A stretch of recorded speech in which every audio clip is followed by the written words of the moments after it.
Jordan ভিসার প্রকারভেদ ও কর্মক্ষেত্র। 2025 সালে জর্ডানে বাংলাদেশ থেকে অদক্ষ শ্রমিকদের জন্য কর্মসংস্থানের অনুমোদন রয়েছে। এই কর্মসংস্থান প্রক্রিয়া দুই দেশের পারস্পরিক সমঝোতার মাধ্যমে পরিচালিত হওয়ায় এটি অত্যন্ত নিরাপদ, নির্ভরযোগ্য এবং নিয়মতান্ত্রিক। ওয়ার্ক পারমিট ভিত্তিক ভিসা প্রদান করা হয়।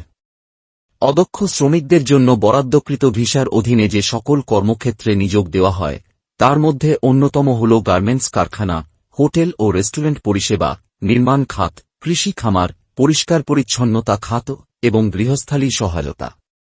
গার্মেন্টস খাতে কর্মীদের মূল কাজ হচ্ছে সেলাই, কাপড় ছাঁটাই, প্যাকিং, স্টিমিং এবং গুণগত মান পরীক্ষা। হোটেল ও রেস্টুরেন্ট খাতে পরিচ্ছন্নতা রক্ষা, খাবার পরিবেশন, ওয়েটার বা সহকারী হিসেবে কাজ করতে হয়। নির্মাণ খাতে বিভিন্ন ধরনের নির্মাণ সহকারী হিসেবে কাজ করা হয়, যেমন ইটবালি বহন, প্লাস্টার সহযোগিতা এবং রড বাঁধার কাজ। কৃষি খাতে শ্রমিকরা কাজ করে ফসল চাষ, পরিচর্যা এবং ফসল সংগ্রহে। এর বাইরে বাসাবাড়ি ও অফিসে পরিচ্ছন্নতা কর্মী এবং কেয়ারটেকার নিয়োগও হয়ে থাকে।